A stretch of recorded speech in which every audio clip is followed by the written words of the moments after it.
It's my pleasure to welcome you to Frederick University for today's seminar. We're very happy to host this very interesting talk on relationships, common issues that arise and their solutions. We're honored to have Professor Brian Canfield with us as our keynote speaker. Dr. Canfield is a distinguished expert in the field of relationships and counseling, whose research and practice have transformed countless lives. We're incredibly grateful for his presence and look forward to the insights he will be sharing. Dr. Grano will give more information on Dr. Canfield's work in a few moments. Please allow me to introduce you to our department. At the Department of Psychology and Social Sciences of Frederick University, we're deeply committed to contributing to the field of mental health and human connection. We offer a range of academic programs, each designed to foster the understanding and application of psychological and social principles. Our undergraduate programs in psychology and one in social work provide a strong foundation for students passionate about making a difference on individuals' and communities' lives. In addition, we offer 2 master's programs, one in social work and one in psychology, which equip graduates with advanced skills and tools to address today's most pressing social and personal challenges. For those pursuing research and scholarly contribution, we also have a PhD program in social sciences. The seminar today reflects our department's mission to educate and empower. Through this seminar, we hope to shed light on the common challenges many relationships face and provide meaningful strategies for enhancing emotional intimacy and connection. Today's discussion will be both enlightening and practical, offering pathways to healthier and more resilient relationships. Whether you're here for personal insights or professional development, we believe today will offer something valuable to each of us. I would like to thank everyone who contributed to this effort, especially Dr. Grano, whose dedication and expertise have been essential in both the planning and coordination of the seminar. Once again, welcome to Frederick University, and thank you for joining us. We look forward to a truly enriching seminar together. Dr. Grano. Thank you, Dr. Loizidou Ieridou.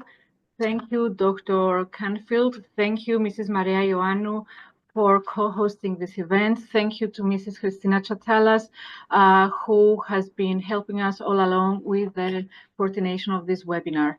I would like to introduce to you Dr. Brian Canfield. He's a professor and head of the Department of Counseling in the School of Allied Health Professions at Louisiana State University Health Science Center in New Orleans.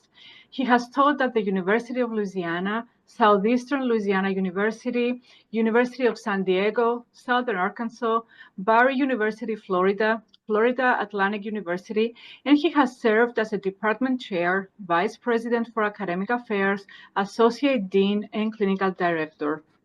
He has published a number of articles in scientific journals, and he is the author of a number of marriage and family therapy books. He's a licensed professional counselor and a licensed marriage and family therapist and supervisor in Louisiana, and a licensed psychologist in Arkansas, USA. Dr. Canfield is a fellow and served as the 56th president of the American Counseling Association, ACA. He is a past president of the International Association of Marriage and Family Counselors, IAPC, and a founding board member and the CEO of the International Association of Psychology and Counseling, IAPC. Dr. Canfield has over 4 decades of clinical experience working with a wide range of mental health, life adjustment, and relationship concerns. He has presented training workshops on clinical practice issues throughout the USA and internationally in countries of Europe and Asia. He is the director of IAPC Oxford Institute for Couple, Marriage, and Family Therapy, which takes place annually in Oxford University in England, with training and presentations of psychologists, psychotherapists, counselors, and students.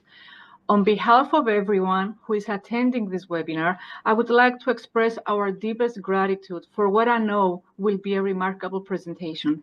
Despite your demanding schedule. As an academic and head of department, you graciously took the time to share your expertise and insights with us.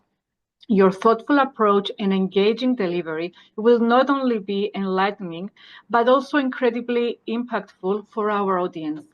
Your ability to convey complex concepts in a relatable manner will truly enrich the session. Thank you, Dr. Canfield, once again for your generosity and dedication. It is an honor to have you with us. I would also like to thank the audience for taking the time to join us today and for your engagement in exploring ways to strengthen relationship communication.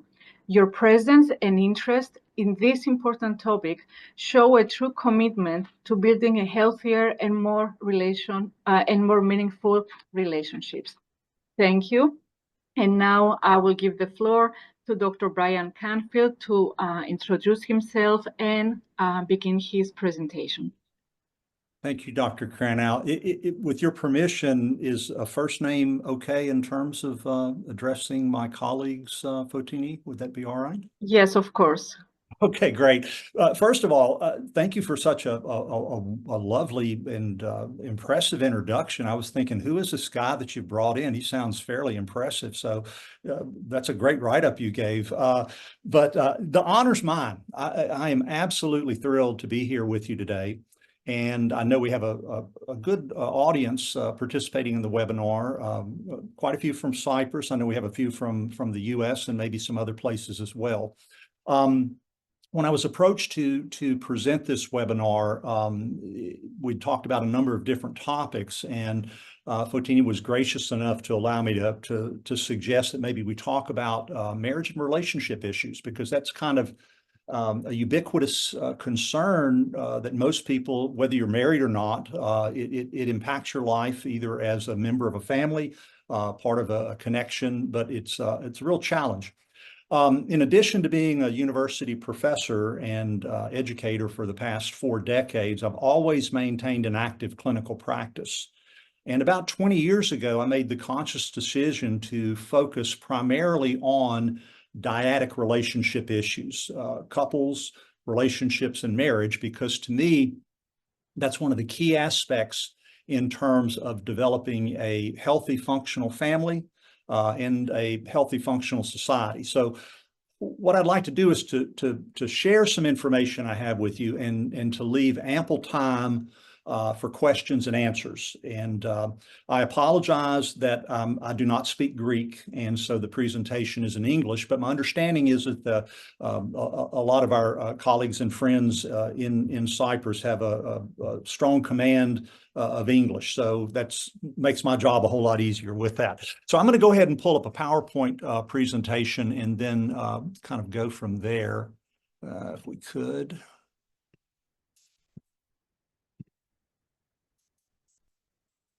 And if you have any problem viewing this, please let us know through the Q&A portal with that. Kind of move into it a little bit. So today, just for the next 20 or 30 minutes, I'm going to talk a bit about common couple and marital issues.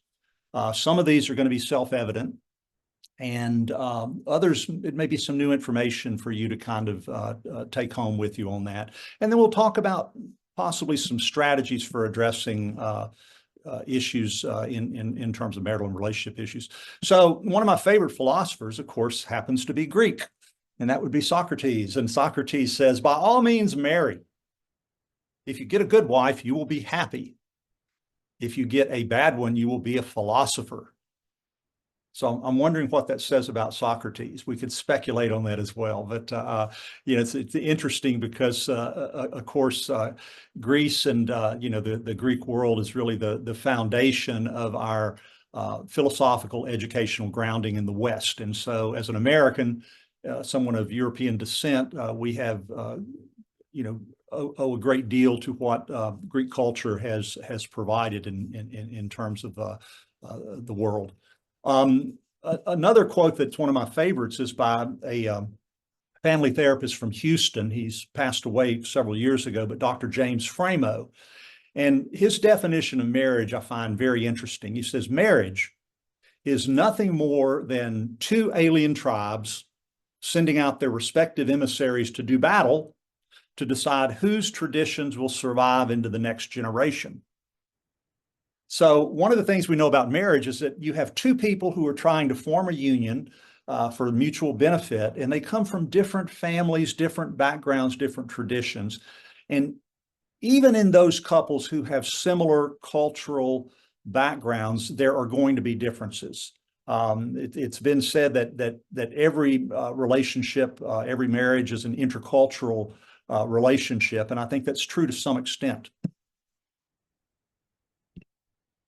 So a little bit quick data. This is divorce trends in the U.S. In the year 1900, there's about 1 in 19 marriages ended in divorce. After World War II, this increased to about 1 out of 7.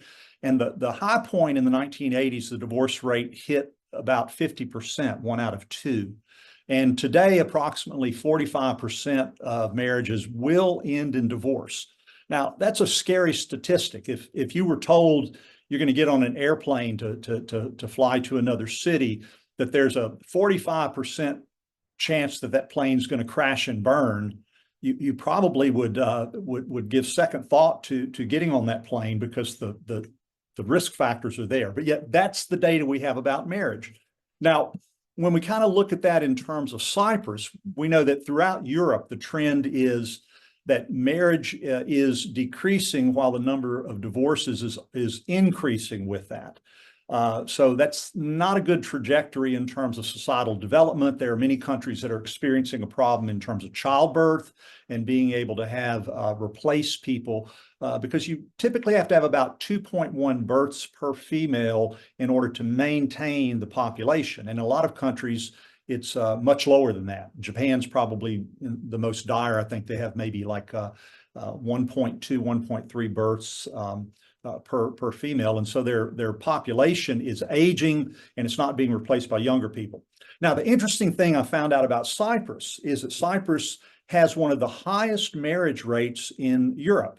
Now, you would expect that from the island of love. After all, this is the place where Aphrodite comes from, and just a beautiful setting. You would think that love and relationships and affection, that Cyprus is ground zero for that. And having had the privilege of visiting Cyprus, I believe on 6 or 7 occasions, I can attest to that. It's just a wonderful place with wonderful people. But the scary thing about what's happening in Cyprus is, even though it has one of the highest marriage rates in Europe, it also has one of the highest divorce rates in Europe. So that's a big challenge for Cyprus in terms of it. Now, this isn't unique to Cyprus. It's not unique to the U.S. I do training in a lot of different countries. And worldwide, we're finding that marriages go into crisis, that divorce rates are increasing. So this is kind of a global problem in terms of marriages being a welcome setting that enhanced the quality of life for people. I think the happiest people that I've encountered are people who are in a satisfying marriage with somebody that they respect and care about and who complements their life. And some of the most miserable and unhappy people I've met clinically and in my personal life have been people who are married, but they're in a marriage that isn't working. It's a marriage that frustrates them, causes a dissatisfaction. So that was one of the things that kind of was an incentive for me to focus on marital and couple relationship in my clinical practice. So currently, the divorce rate for first marriages, depending upon the country and location, somewhere around 41 to 50%, about up to half going to end in divorce. And the statistics are worse for second marriages. That second marriages, it's about a 60 to 67% divorce rate, and third marriage is even worse, 73 to 74%. So additional marriages, you think people would learn and be able to adapt, but that's not what the data shows. Now, I will put out this caveat. Take group data with a grain of salt, because group data like this applies to groups of people, aggregates. It is not something that applies to an individual marriage. An individual marriage will either remain together 100% or it will 100% end in divorce. There's no 50% marriage. It's like being pregnant. You either are or you aren't. So I caution people with that to kind of take statistics as a trend, but there are always exceptions to it. There are always exceptions that we kind of have to look at and consider when we're looking at the problems. So marriage is basically a contract that consists of a set of implicit and explicit expectations. A wife, a husband enter into this union, and they have in their mind some notion about, this is what I think my role is as a husband, this is what I expect your role to be as a wife, and conversely, the wife does the same thing. And marriages start to unravel when it become problematic when one or both partners feels like that contract, stated or unstated, has been violated. And people begin to question and to say, this isn't what I signed on for. This isn't what I thought it would be. I'm discouraged. One of the biggest stressors that couples encounter is the birth of a child. Now, I have 5 children. I love my children, but children are a stressor. And they're particularly a stressor in a marriage because a couple can often provide 100% of their emotional energy toward each other. But when a child comes along, some of that energy has to be diverted to take care of the child. And typically that energy is diverted on the part of the female, on the part of the wife with that. So a colleague of mine, Dr. David Fennell, did some research a while back in Colorado about trends of long-term marriages. And he found out something very interesting. He found out that people form a relationship because they see a common interest or common desire. But over the course of time, life stressors, there tends to be a drift apart. For some relationships, this is rapid. For others, it's a gradual. But people will find themselves in a position of saying, I'm not happy. This isn't what I thought it would be. And at that point, the marriage is in a bit of a crisis. And often someone will either choose to exit the relationship by divorce. Affairs are very common during this point of separation. And about 60% of couples that come to see me because of an affair or the suspicion of an affair. So that's not the problem, but is a symptom that kind of illuminates that the marriage is in crisis. Now, many couples can work through the devastation of an affair. Some don't. Some it's a deal breaker. Now, whether the couple decides to leave and divorce and end the marriage, but couples who stay together also experience this, but they find a way to reconnect. So from Dr. Fennell's research, the pattern of long-term marriage tends to be periods of closeness and periods of growing apart. And that's kind of what it looks like. If you're brought up with the fallacy that you fall in love, you meet your soulmate, and you're going to be happy ever after, then you're setting yourself up for disappointment. Marriage takes work. Marriage takes effort. It's like gardening. You have to have the right ingredients, the right sunshine, the right water, keep away the pests, and you'll eventually bear fruit.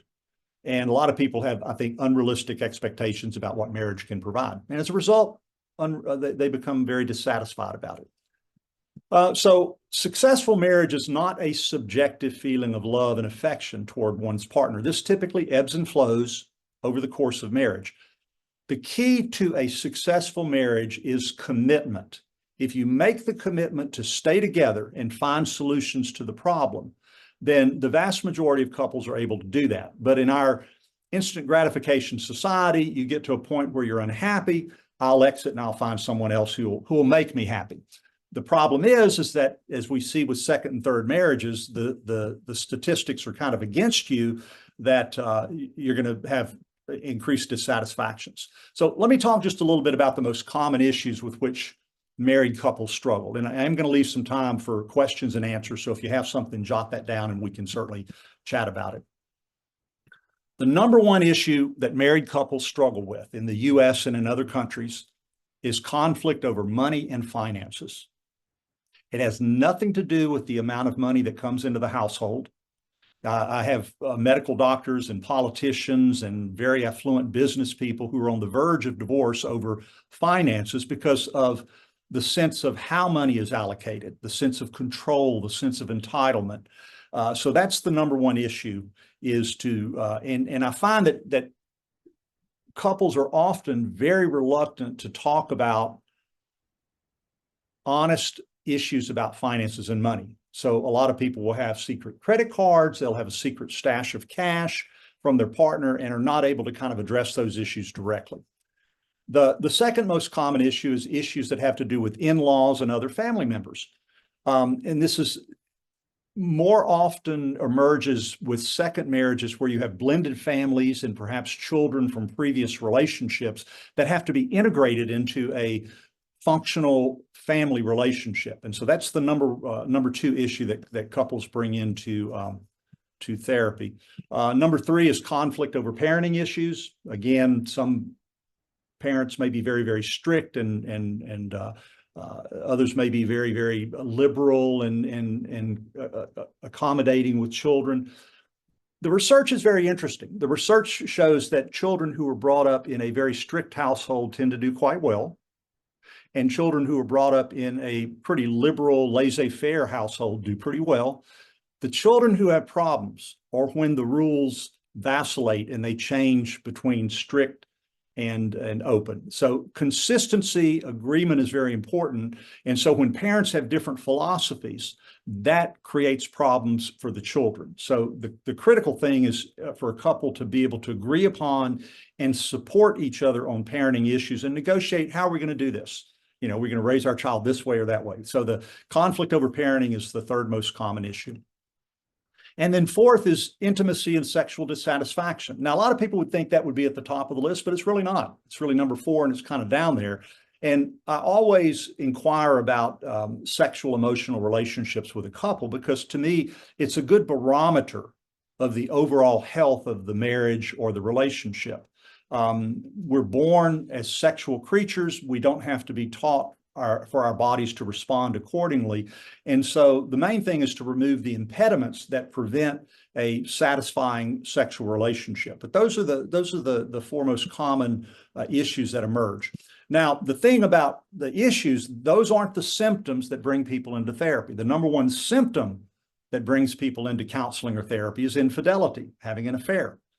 If you grow apart with each other and your needs aren't being met intellectually, emotionally, sexually, whatever it may be, and there's someone else out there, maybe a former partner, maybe a former boyfriend, girlfriend, somebody you meet at work, then people are vulnerable and susceptible to seeking to have those needs met outside of the marriage.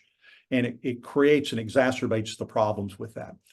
Other symptoms that are common: arguing and fighting, withdrawing, distancing, avoidance behavior, sleeping in separate rooms, not wanting to do things with your partner, just interacting with each other when there are problem issues at hand, and then poor communication, the idea that I'm not going to be direct, I'm going to talk around issues. So those are kind of the top, I guess, four symptoms of marital distress. The other thing I would mention to you too is a lot of people think, well, if we're in conflict, then maybe we should have a trial separation and give some time to cool off. And there's a logic to that, but the data shows that people who separate are on a fast track toward divorce. 87% of couples who separate will eventually divorce. And the longer the physical separation, the greater. So when I see couples who are physically separated, I really advocate for them to have a strategy to get back under the same roof, because here's what happens. You're in a conflicted relationship, a lot of fighting, a lot of argument, or just dissatisfaction. And you say, let's do a trial separation. Let's, you know, I'll go move in with my brother, or I'll go get an apartment or whatever with that. Things do calm down. But then you think to yourself, I'd be an idiot to go back into the situation I was in before because I was so unhappy in that situation. So I always tell couples that physical separation should be considered a path toward ending the relationship. And it's a very precarious thing. Now, again, there are exceptions to that. There are people who do need to separate. One category is when the relationship has gotten into a position where there's physical violence. Couples who are in a violent relationship, intimate partner violence, there needs to be physical separation. I could do a whole training on that, but they don't need to be under the same roof until you stabilize that violent behavior. But for all other behaviors, I work toward getting the couple back together and under the same roof. And I apologize if I'm going through this too quickly. I know I have a lot of information to share with you, but I want to leave ample time for us to kind of talk and discuss. So some key issues and solutions to marital conflict. First of all relationships experience conflict. It's the nature of human interaction that we're going to have disagreements and conflict. So a lot of couples get disillusioned because it's like, well, if we love each other, we wouldn't be conflicted. That's a fallacy. That doesn't work that way. The vast majority of problems that couples encounter, they can successfully resolve through their own efforts. They don't need to find a therapist or a counselor or psychologist to guide them. But there are two exceptions to that. If you have a problem that persists and you're not able to resolve it through your own efforts, or if you encounter a problem that is overwhelming in its nature, like an affair, then that to me is an indicator that you should seek out professional help. But, you know, I'm not a believer in therapy as recreation. I think therapy should be focused on finding a solution to a problem or problems that you're dealing with on that. Keep in mind that divorce is not a solution to problems. Rather, it is a substitution of problems. You're exchanging a known set of problems for a new set of problems, some of which you can anticipate, some of which you do not anticipate. Now, in the balance, that new set of problems may lead to a better quality of life. So I never tell a couple, you cannot divorce. I'll say to them, just be clear that you're substituting these problems with a new set of problems. By divorcing, you exchange that known set, and some can be anticipated and some not with that. So there's a saying, the grass may look greener on the other side of the fence, but you still have to mow it. I don't know if that translates into Cypriot or Greek. Does it, Fotini? Yeah, okay, with that. Yes, it does. Yeah, there's another saying too, that the grass may look greener on the other side of the fence, but sometimes it's growing over a septic tank. So, you know, and so you kind of have to consider that. And I tell couples, the idea that you're going to leave your marriage and find someone new who's going to make you blissfully happy is a fiction. You know, it's statistically, we know that's not the case. And relationship wise, it creates a lot of problems in terms of maintaining that fantasy. So a couple of things with research findings, John Gottman, some of you may be familiar with. Gottman says all successful marriages have conflict, but they also have happy, good times. And he said the ideal ratio is 5 positive interactions for every 1 negative interaction. And he said that's as good as it ever gets. A lot of times when you see a couple in counseling or therapy, it may be just the opposite, 5 negative interactions, maybe 1 positive. And so I'll often look at what's the exception. When is this couple, they'll come in complaining about each other, about the relationship, but I'll make inquiries about what are the exceptions. When are there times that you do enjoy each other? When are the times that this marriage does meet your needs, and to try to expand those positive interactions. And again, going back to the research done by Dr. David Fennell, successful marriage is about commitment. It's not about subjective feelings of love and affection. So conflict is inevitable in every human relationship. And so it's not the idea that conflict arises, it's how we address conflict. In fact, there's a lot of research that supports the notion that conflict, when couples kind of get into it, or allow them to address issues and find resolution and find solutions. But many couples spend a tremendous amount of energy avoiding conflict, and nothing gets resolved. The children never see the parents fight, so they think relationships don't have conflict, and they grow up, they get into a conflicted relationship and say, oh, something must be wrong here with that. So the thing that I always encourage couples to do is that address those issues. It's okay to disagree and have conflict, but you have to have rules for fighting fair. You do not attack the person. You do not engage in name calling. You do not engage in physical violence to make your point. And there are a number of different interventions in counseling and therapy that we can use to kind of help couples with that. But I try to dispel the fiction, the myth that many people think that, well, if we loved each other, we wouldn't fight. And since we're fighting, we must not love each other and this marriage must be doomed. And I'll say, no, that's not the case at all. You're married, and this is kind of the nature of what marriage is going to look like. So in order for a couple to repair a damaged marriage or a struggling marriage, is the first thing that has to occur is there has to be a cessation of outside relationships. Now, I mentioned 60% of couples who come to see me do so because of an affair or the suspicion of an affair. And I'll have somebody who will say, you either in an individual breakout session or in a couple session, yes, I'm having an affair with my secretary.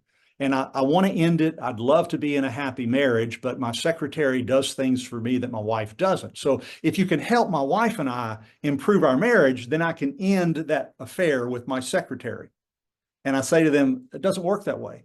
You have to end that affair first to have any fighting chance to improve the quality of your marriage. You cannot do couple counseling, marriage counseling effectively in any sense if there's an outside ongoing relationship. So if I can't get that commitment to end the outside relationship, then I would either see them individually for discernment counseling or refer them to a colleague for individual counseling, but I would not waste their time and money providing marriage counseling if they're engaged in an active outside relationship.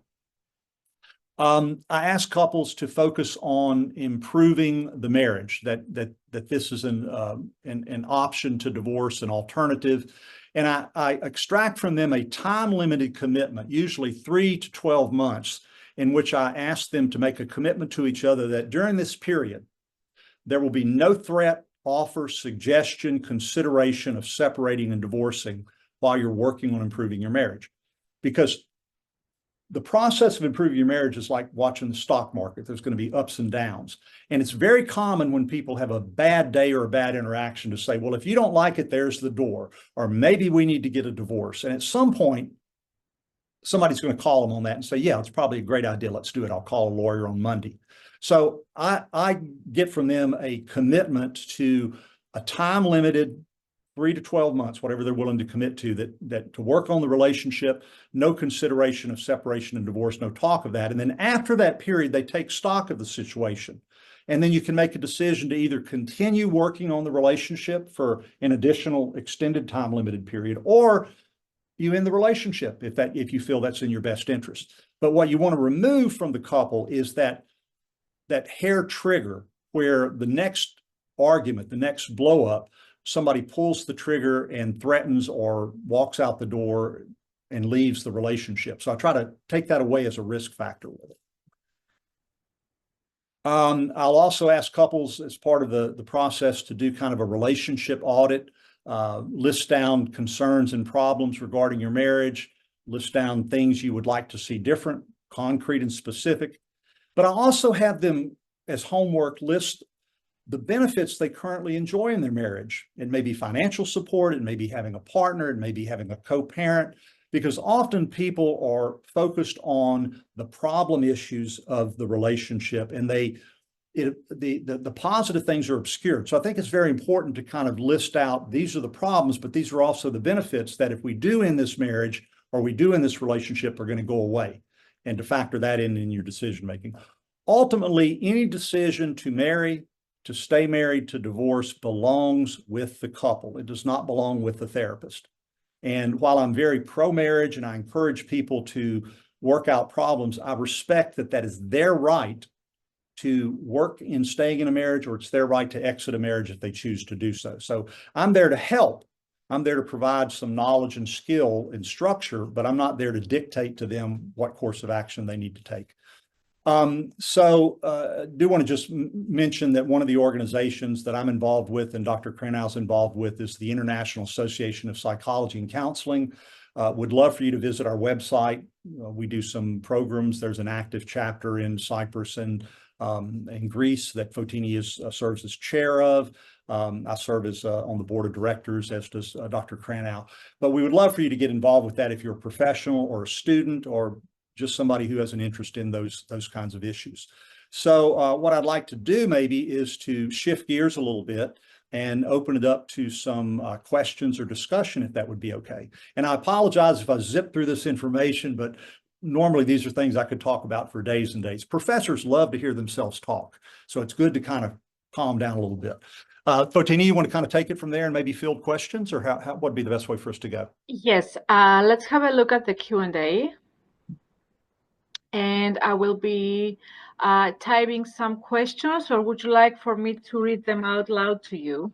Yeah, read them out. That'd be great. Okay, and then Dr.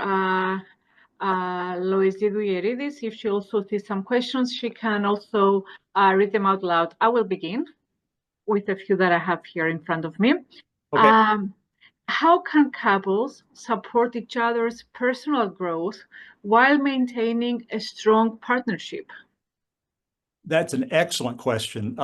There was a philosopher back in the 20s and 30s, Kahlil Gibran, who wrote a book called The Prophet. And one of the things that he said in the book was that there should be spaces in your togetherness.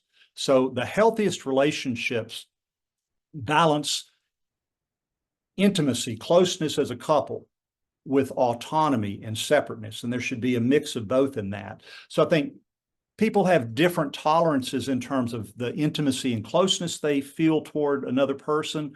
Some people need more space, others don't do that. So I think part of it is to respect your partner's preferences, to talk about it, and not take a stylistic difference as automatically interpret that as rejection. That's not the case.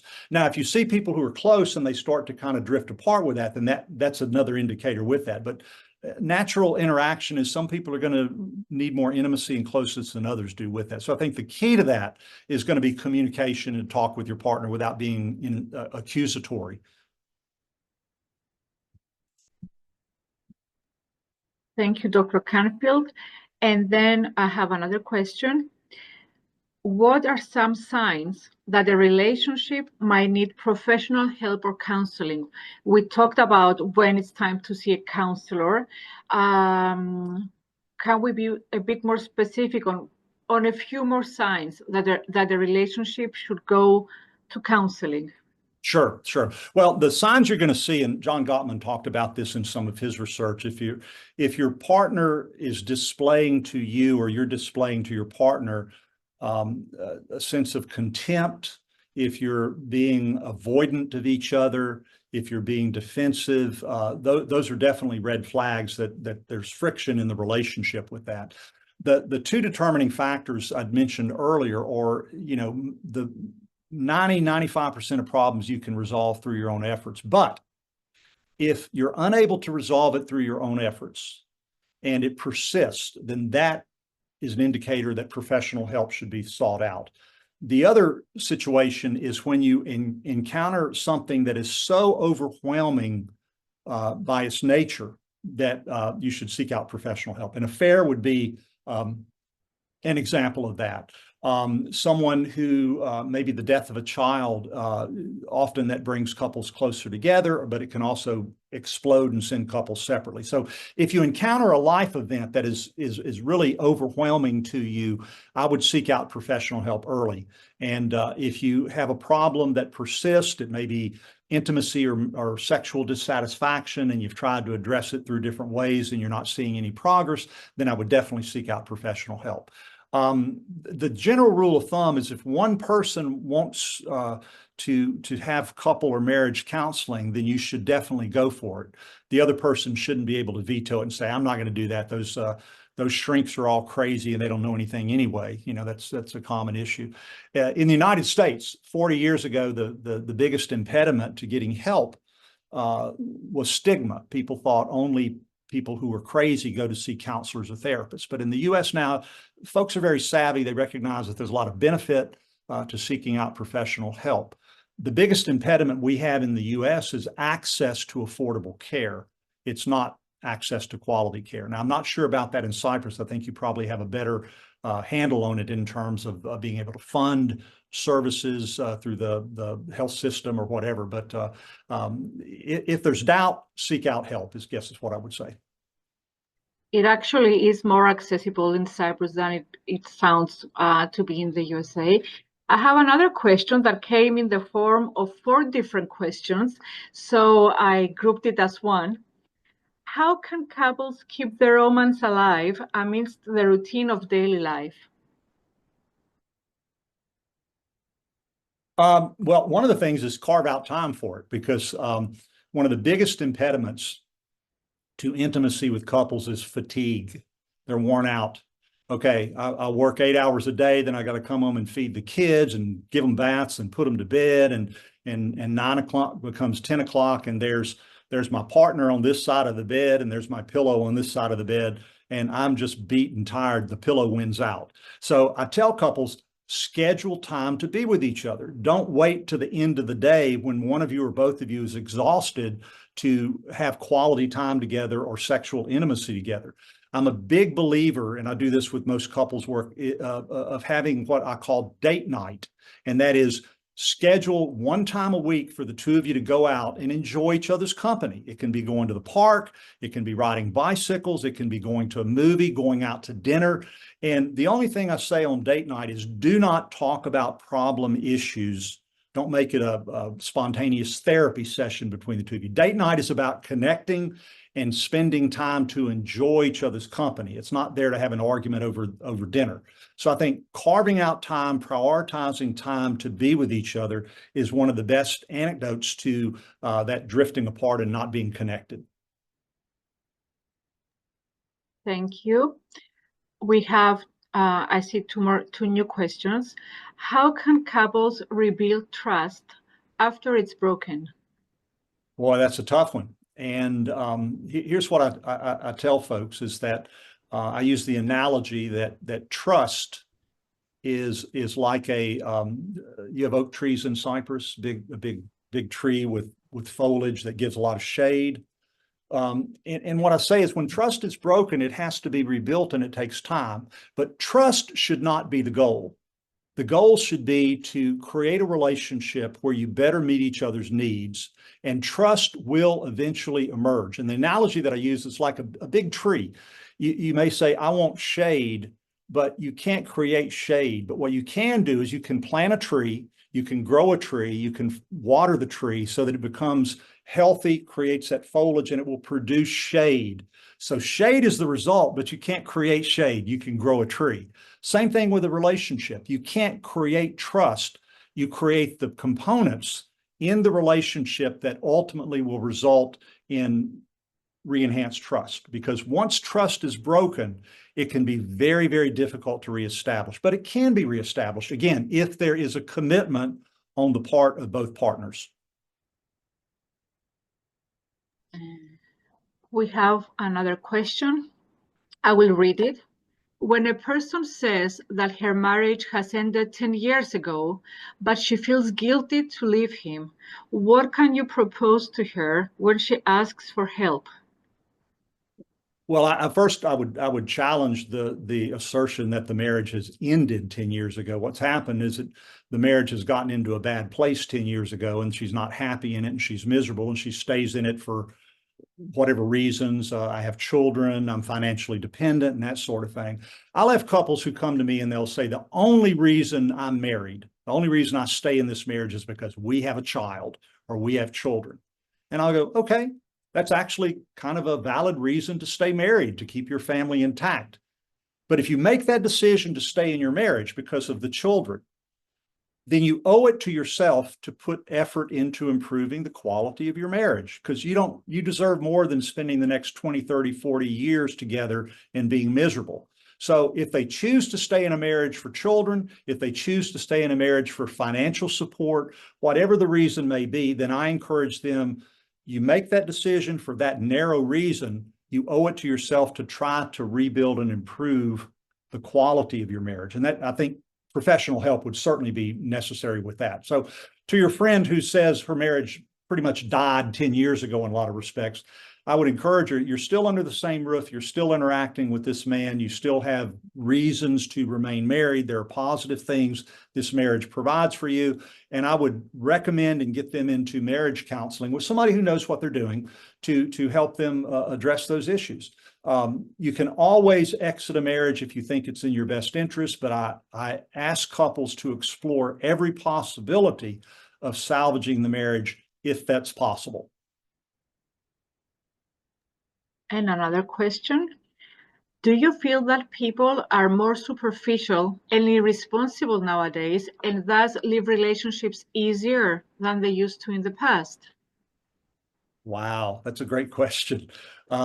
You go back to, I think it was Socrates, it may have been Plato, who talked about the next generation and how they were so superficial and how the previous generation had so much going for them. And that tends to go on and on, generation looking at the next generation with that. I think we certainly live in a world where there's a lot more expectation of immediate gratification. Social media has expanded the connection to other people and distractions to other people.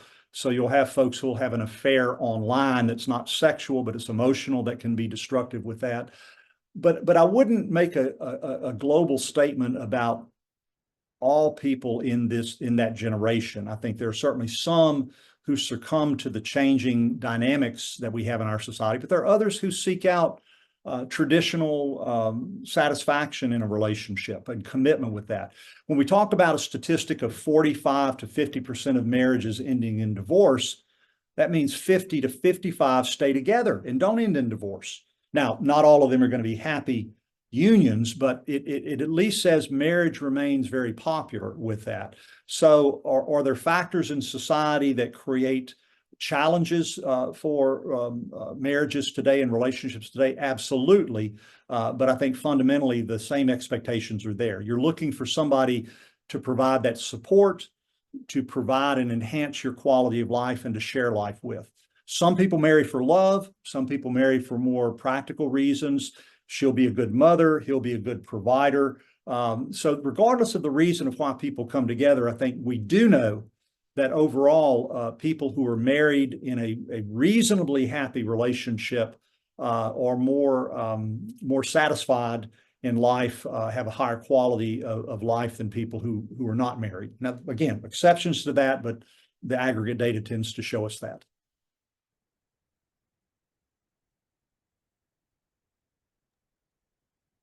Dr. Loizidou Ieridou has gathered some questions from the audience. Thank you. Dr. Canfield, excuse me just to speak in Greek for a few seconds. Sure. Thanks.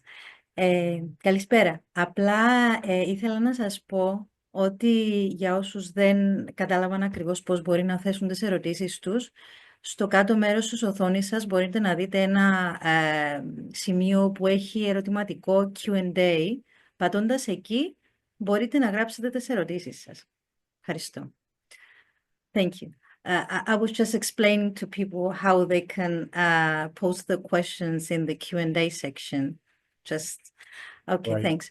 So, all right, we have a question. How do you think modern technology affects marriage dynamics? I think it has had a tremendous impact on marital dynamics because, again, at the going to our smartphone or going to our computer or going to an app, we have access to thousands of people and connecting with people that can produce potential interactions with that. In the United States, in divorce cases, Facebook is often introduced in about 25% of divorce cases because you'll have somebody posting pictures at a party or drinking with a friend or, making out on the boat or doing something like that with it.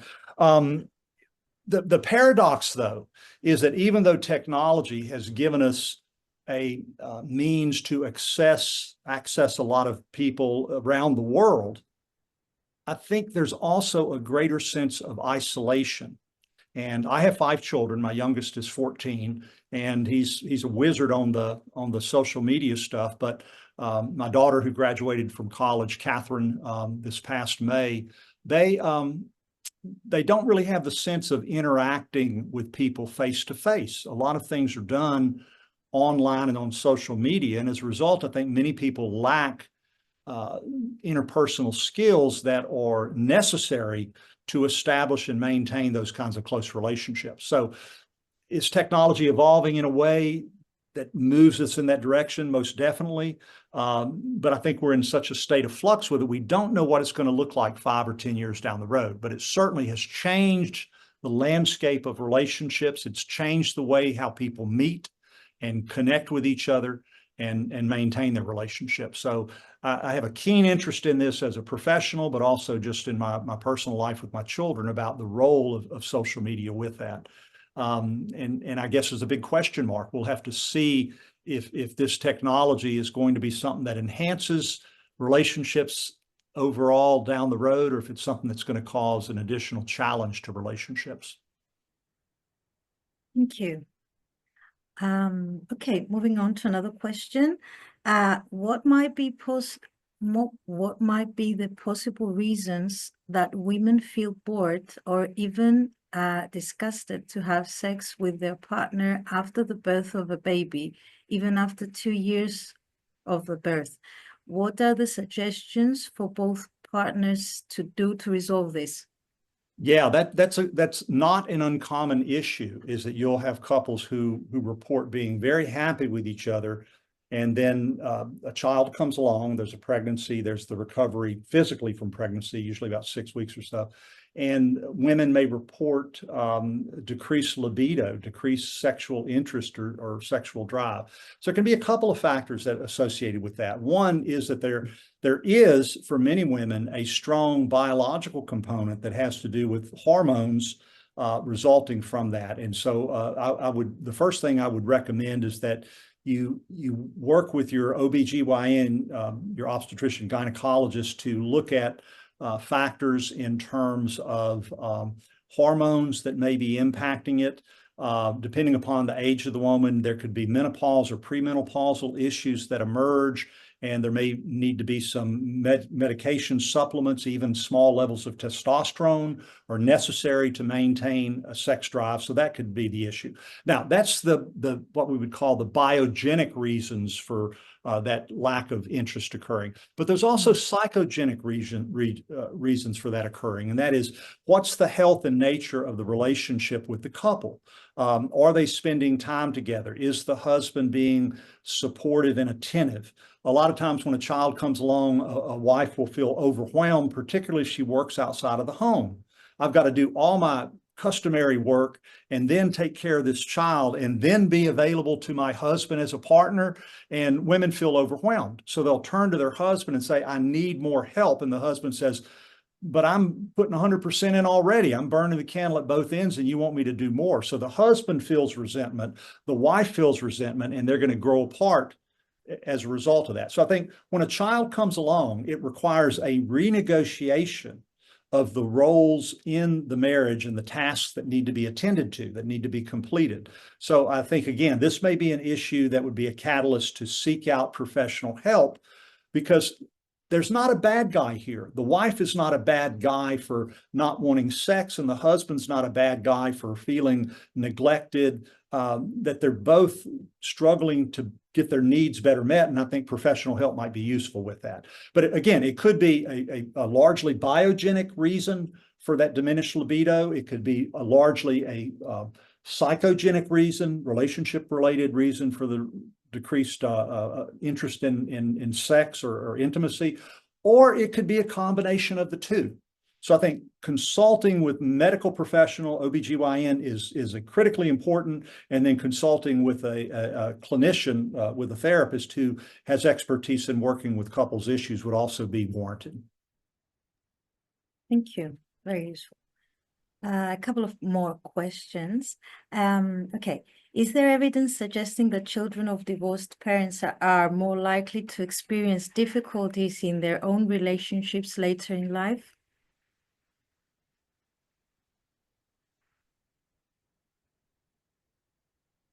Excellent question. I think that while the statistics kind of indicate that it creates different stressors for different people, I wouldn't globally make a statement that it does.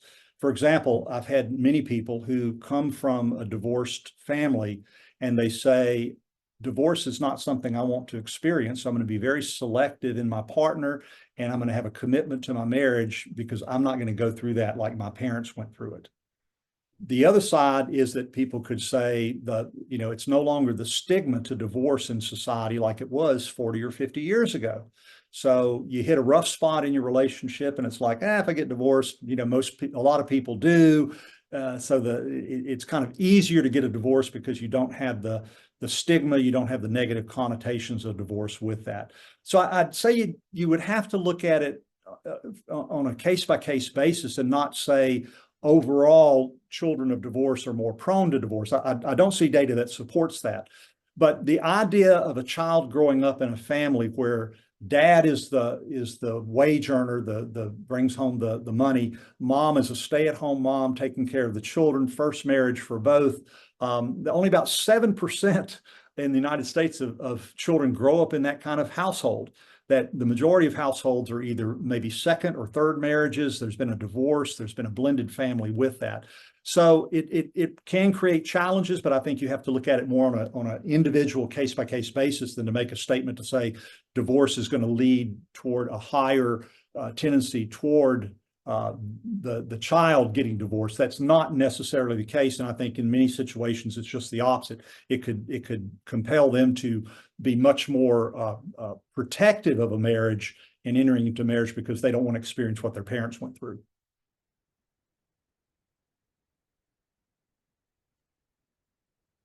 Thank you. Okay, another question. What questions should couples ask each other before deciding to get married?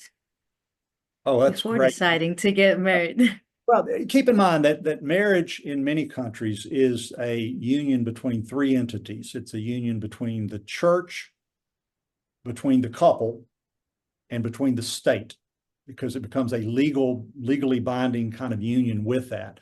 So depending upon one's religious, and I assume the majority of people in Cyprus are Greek Orthodox, and so there are certain expectations the church would have in terms of couples who are married in the church. So I think the first thing is to not be blinded by this feeling of love and seeing hearts in your eyes with your couple, because a lot of churches in the U.S. require couples to have several sessions of premarital counseling to address issues. So I would certainly think that questions commonly asked would be, let's talk about children. Do you want them or not? If so, how many? If so, what role will you play with the children? What role will I play with the children? In terms of finances, are you going to have your money and I'm going to have my money? Are we going to pool everything together? Are we going to have yours, mine, and ours? Who's going to pay the bills? Who's going to be responsible?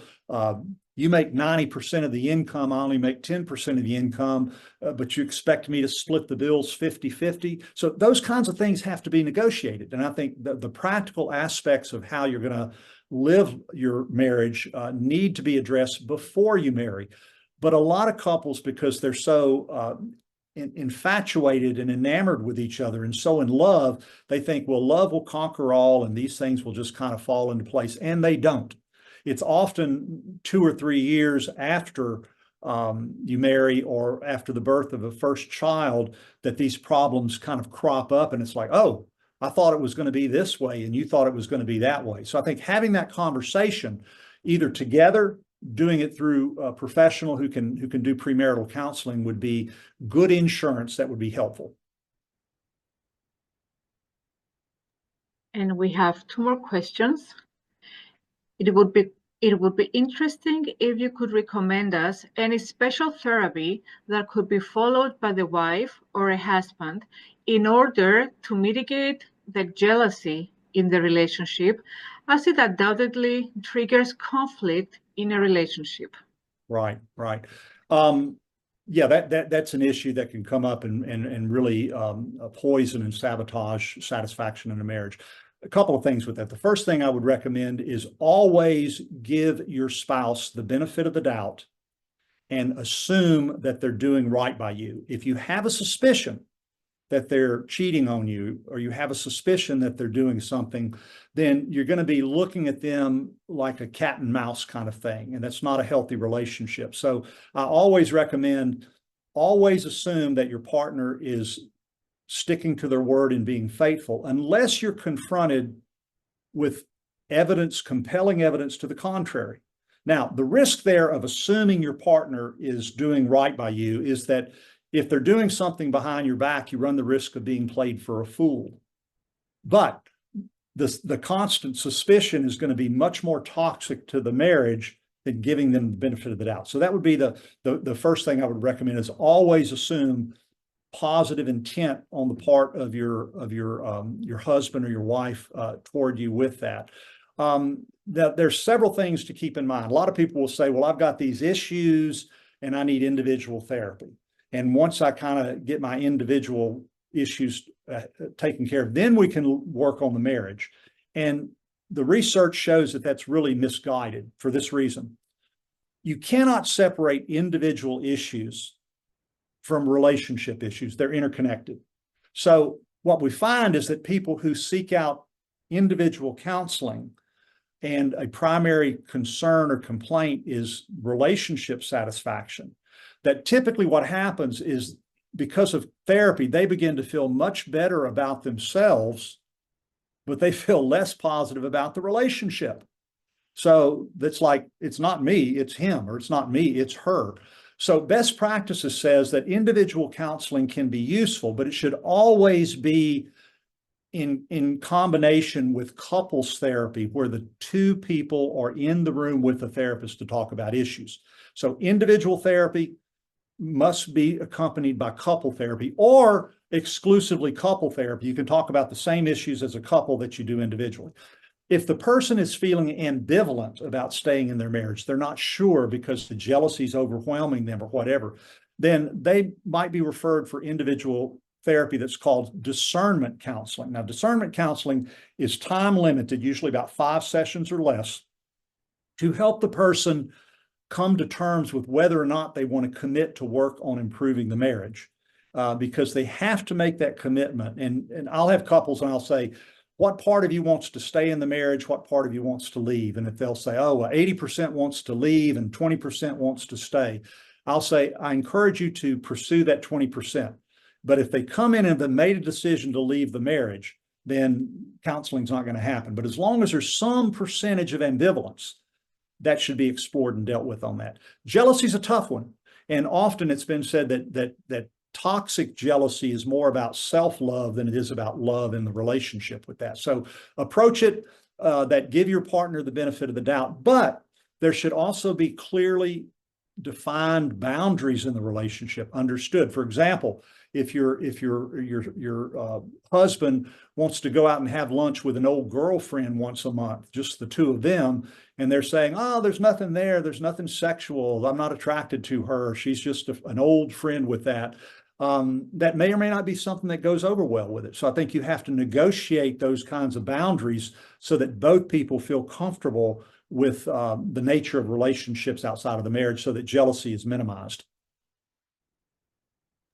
I remember my dad passed away some years ago. My mother did, and he used to say to my mother, and my dad was a great guy, and he used to say, you shouldn't be worried about me looking at a pretty woman. He said, you should really be worried if I stop looking at a pretty woman.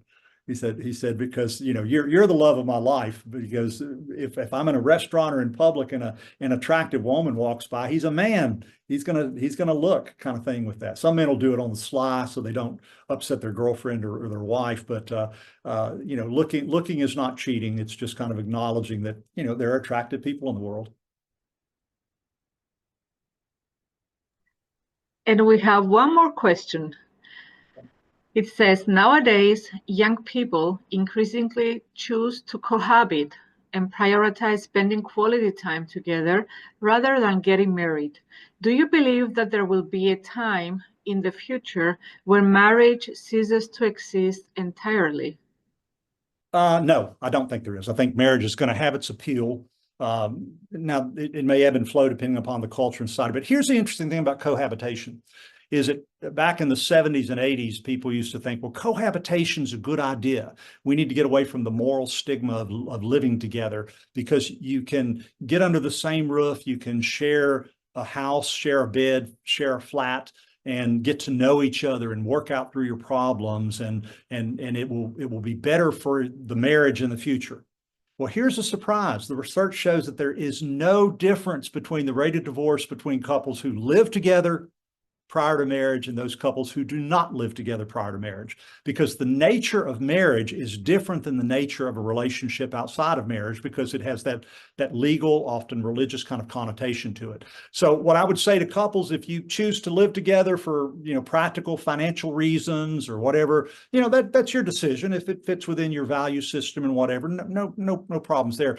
But don't think that living together is going to inoculate you down the road to problems if and when you marry, because the research does not support that. The research says that the divorce rate with cohabiting couples and couples who do not cohabitate is about the same. It's not an improvement if you live together. So I don't take an opinion on that one way or another professionally, just to say, don't delude yourself into assuming it's going to be a benefit to your marriage down the road, because the data doesn't support that.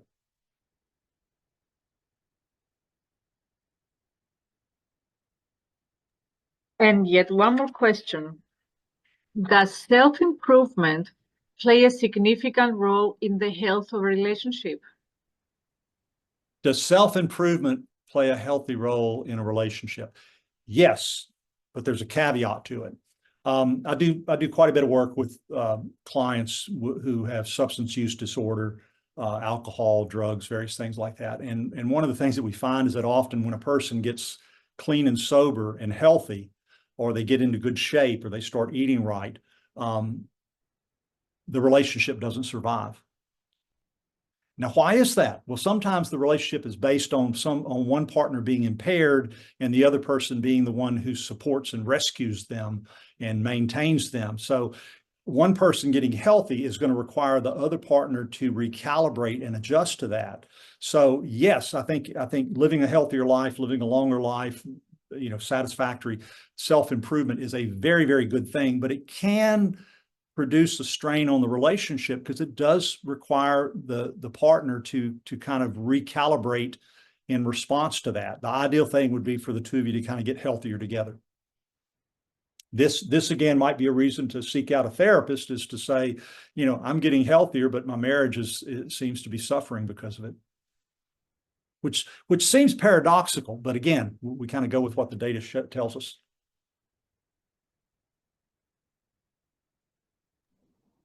So thank you for answering all these questions and for your wonderful presentation. I would like to give a word to Dr. Loizidou Ieridou. If I may make one closing remark, and with that, first of all, thank you guys so much for inviting me to share some of my experience with you. The questions were great. They're very insightful. I hope that there's some information that came out in the webinar that you will find useful. And I will say I look forward to my future visit to return to Cyprus. It's a lovely place, and I'll look forward to that. Thank you. We will be very happy to have you here and meet you in person, and maybe arrange a talk or a conference or something that can provide the face-to-face talk and discuss all these matters in person. Okay, thank you once again, Dr. Canfield. It was a very insightful presentation, very interesting talk. I'm sure everyone enjoyed it. I would like to thank everybody who attended this very interesting seminar. Once again, for Denis, Maria, Christina. Okay, that's it. Have a good night. It was great having you with us, Dr. Thank Canfield. you, guys. I wish you all the best and look forward to seeing you hopefully in the future. Thank you. And we have in the Q&A section, we have some thank yous for a wonderful presentation from the people who participated. Ah, wonderful. I'm gonna Yeah. hop on that in a little bit. It's coming all, thank you. I took that intro to psychology course, so I like the positive reinforcement. Yeah.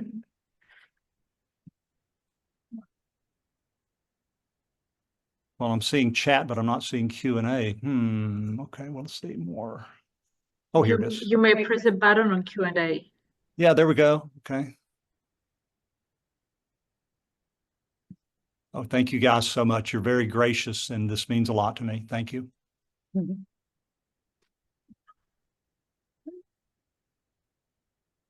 Okay, thank you very much. We hope to see you soon, Dr. Canfield. Take care. Have a good evening. Good evening to everyone. Good night. Ευχαριστούμε. Καλό βράδυ.